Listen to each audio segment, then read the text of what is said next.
kwa uchungu.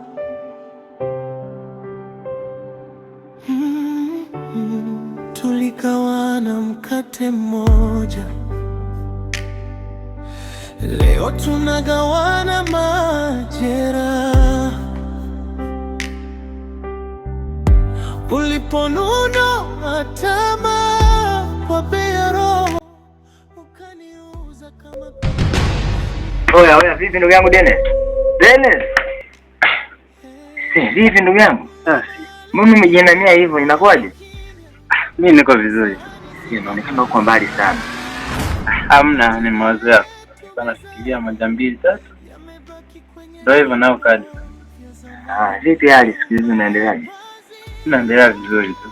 Upo? Mimi nipo. Siku hizi nimekuwa mkimya sana, huje hata kunitembelea. Itakuwa kazi imekuwa nyingi kabisa. Sema kweli mimi siku hizi rafiki yangu sikuelewi. Jana kuna mahali nilikuwa natoka zangu kule, nikakuona kwa mbali ukiwa umejinania sana, nikaona nisikusumbue. Leo na yenyewe nakuja ninakukuta katika hali hili. Vipi, kwani kuna shida gani? Hapo mbona hamna shida yoyote kabisa.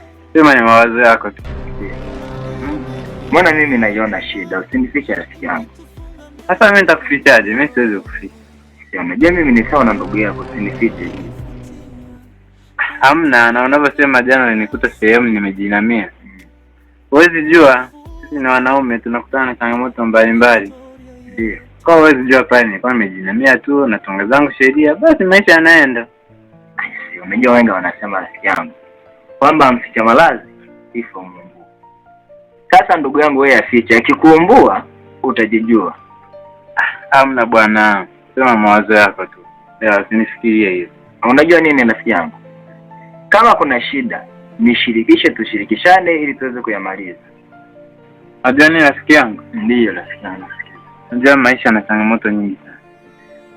Hapo siku za nyuma nilikuwa na kakaangu.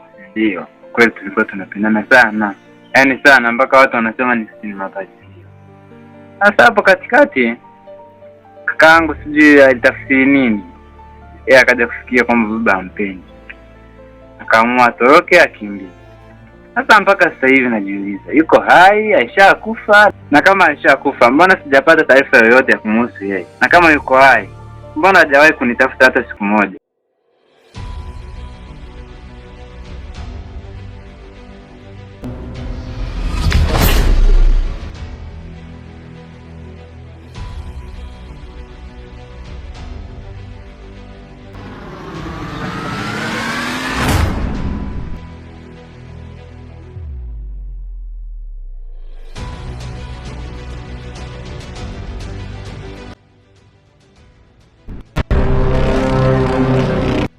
Boni, vipi, mbona umechelewa? Harakati zimekuwa nyingi boss. Na kuna kazi ambayo unatakiwa kuifanya sasa hivi. Vipi zana umekuja nayo?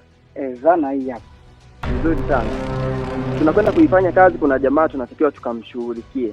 Sawa. Na sitataka tupoteze muda, na muda usiokuwa mrefu tutakwenda kumalizana naye. Sawa sawa? Wakati aliondoka tulikuwa tujawahi kugombana hata siku moja. Kwa kweli rafiki yangu, naumiza kichwa sana. Hata sijui nianzie wapi niishie wapi. Aisee rafiki yangu, kwanza nikupe pole katika mambo haya.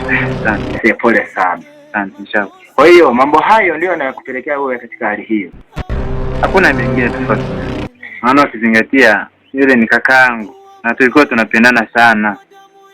Sasa ndugu yangu, katika hili la kukushauri mimi, kwanza vuta subira kwanza katika haya mambo. Lakini pia upasi kuwaza sana katika mambo haya. Kwa nini nakwambia hivi? Kwanza yule ni mtoto wa kiume. Wenda kule aliko anajishughulisha na habari za utafutaji. Wenda yuko huko aliko yuko anajitafuta. Kwa akijipata wenda atarudi kwao, kwa sababu wanasema mrudi kwao sio mtoro. Lakini pia kwani hakuna na mawasiliano kusema kwamba kutafute? Unajua kipindi tunaachana, yani kila mtu alikuwa bado mdogo sana. Kwa uwezo wa kuwa na mawasiliano walikuwa haupo. Na ukiangalia baba yangu haruhusugi mtu yoyote ashike simu yake. Ndio. Kwa hapo ndo kuna ugumu sasa. Sasa rafiki yangu, katika hili kwanza kaza, lakini pia kama nilivyokuambia hapo awali, yule ni mtoto wa kiume, kule aliko yupo anajitafuta, na kama ulivyonielezea kwamba kati ya yeye na baba yako walikuwa na shida, hiyo shida nadhani haiwezi ikakutenganisha wewe na yeye. Kwa hiyo ndugu yangu, kama nilivyokuambia, kama utofauti wenu unamuhusu baba yako na yeye, wewe haukuhusu. La kufanya wewe endelea na maisha kama kawaida. Mungu atafanya mipango, hatimaye utaona anarudi mwenyewe. Sasa mimi ninachojiuliza, ndio najua aliondoka akiwa mdogo, na hisi akili zake zilikuwa bado hazijakasa. Sasa kama sasa hivi akili zake zishakuwa vizuri, zishakomaa, kwa anamaanisha kwamba mpaka sasa hivi bado amekalia kwenye msimamo wake ule ule wa kutokurudi nyumbani kisababu. Ina maana na kurudisha kwenye point ile hili, yule ni mtoto wa kiume, yule bado anaendelea kujitafuta. Lakini pia isitoshe, wenda mazingira ya huku, wenda aliona yalizochirizisha, akaona abadilishe mazingira, na ni sehemu ya kuchange akili, kujituliza kwanza. Yale yote yaliyojitokeza kati ya yeye na baba yako, kwanza kwenye akili yake yaondoe, na nafikiri hiyo ndio shida kubwa. Nakushukuru sana rafiki yangu kwa ushauri mzuri. Asante. Nimefurahi sana, umenifariji. Sikutegemea kama nitakuwa hivi. Ndio. Kwa nashukuru sana. Hamna shida. Uzidi kujaga kila siku bwana. Hamna shida. Haya, hamna noma. Haya, bye. Vipi mechi tunaangalia leo? Usijali mechi, sisi tutakwenda kule. Jitahidi basi tuende bwana. Haya, tutaenda. Kwa kienda usikawie, uwahi kurudi. Hamna shida. Haya, hamna noma. Haya, nikupatie safari njema. Sawa rafiki yangu. Haya.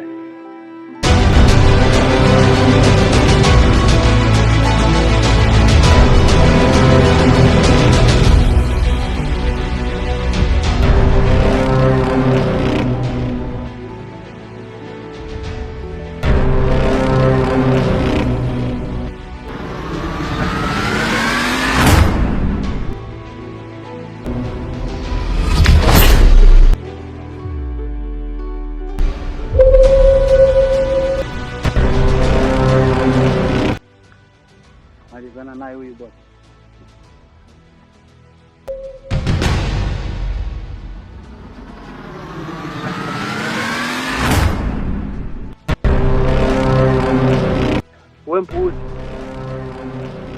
Wewe mpuuzi.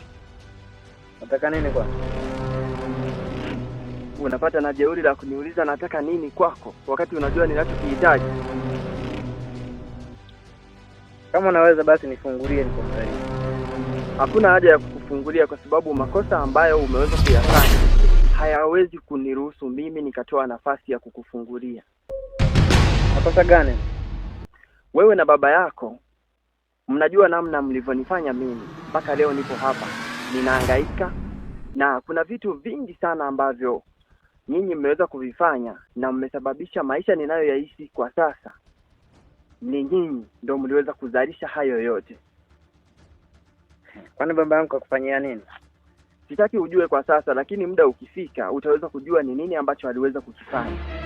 Wewe mpuuzi, unapata na jeuri la kunijibu. Kama basi wewe mwanaume nifungulie. Ninajua hata nikikufungulia uweze kunifanya chochote kwa sababu mimi ni zaidi ya simba. Nifungulie sasa. Yaani jeuri lako hilo litakufanya uwawe sasa hivi, kwa sababu kama unavyoona maisha yako, kupumua kwako, vyote nimevimiliki hapa. Nimekushikilia. Hata ningekufungua hautonifanya chochote. Wewe ni mwanaume na mimi ni mwanaume. Nifungulie sasa kama wewe mwanaume. Dogo, usinifanye nikapandisha mashetani. Na sikia sasa. Leo nitakupa nafasi nyingine tu ya kuishi kwa sababu sitakuua. Lakini hata ukiondoka jua popote pale utakapokuwepo, maisha yako yote nimeyachika kiganjani kwangu, na hakuna chochote ambacho utakifanya na nisijue. Kuwa makini.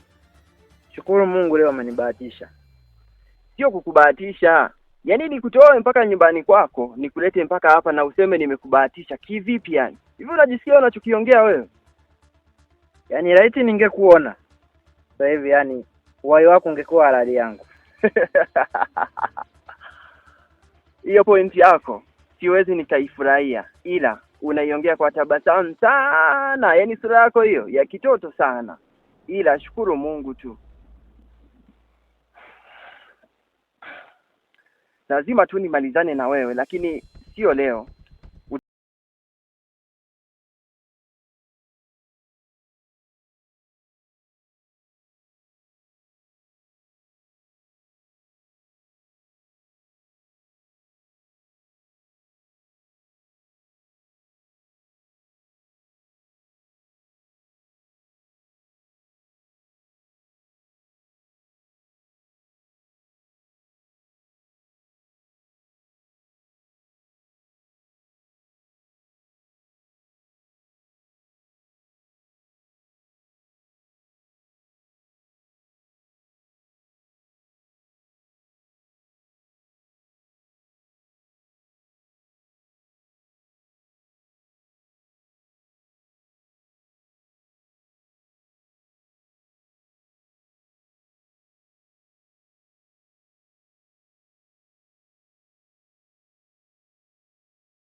Hivi huyu ndugu yangu Dennis tumekubaliana kwamba nitafute twende kuangalia mechi.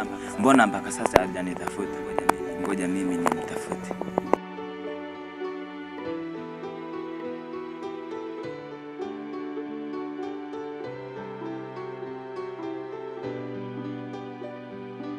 Namba unaipigia haipatikani kwa sasa. Tafadhali jaribu tena baadaye.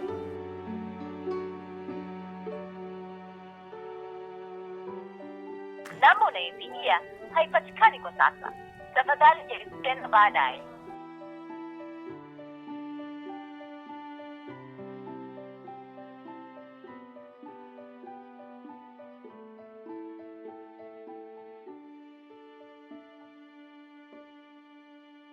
The number you're calling is not reachable. Please try again later.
Maisha,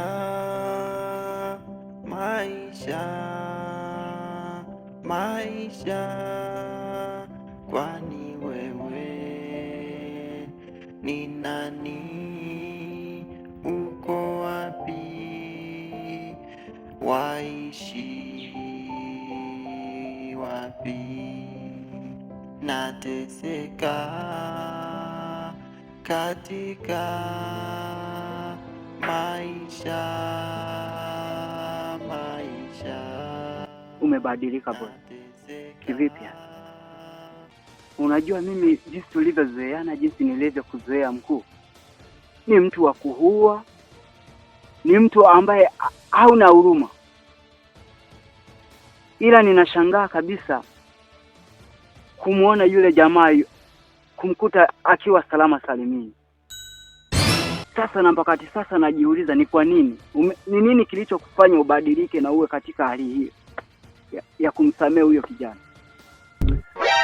Kwanza kabisa nikutoe wasiwasi, na japo kazi imekwenda tofauti na tulivyokuwa tumekubaliana, ila sidhani kama imekwenda tofauti sana, kwa sababu mimi nina uhakika kwamba nimemalizana naye, ila nimempa nafasi nyingine ya kwenda kuishi, nikiwa ninaamini kwamba kuna vitu vingi ambavyo tunatakiwa tuweze kuvijua kwa kumwacha yule. Tukisha vijua tutapata faida iliyokuwa kubwa sana. Sasa bosi, sawa, ninakusikiliza. Ila jua kwamba mkuu, tukipoteza muda, ujue tumepoteza mambo mengi. Mimi ninachokuomba usiwe na wasiwasi, kwa sababu kila kitu kipo chini yangu mimi na kitanyooka. Itakuwa kama ulivyonizoea na utafanya kazi kama ulivyokuwa ukifanya katika siku zote. Niamini mimi. Sawa mkuu, mimi nakuamini wewe. Halafu nipo chini yako. Chochote kile nakusikiliza wewe mkuu. Ndio. Kwa hiyo kwangu ondoa wasiwasi. Mimi nakusikiliza wewe. Kazi tutachapa kama kawaida. Mimi pia nikutoe wasiwasi, kwa sababu kidogo hapa huenda ukawa umenifikiria vibaya, lakini nikutoe wasiwasi. Mimi nadhani kila kitu kipo sawa na kuna mahali ninaelekea. Naomba nikuache niondoke. Haya sawa bosi, shukrani.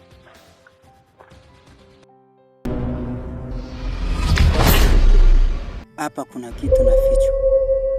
Lazima ni ujue ukweli uliojificha nyuma ya pazia.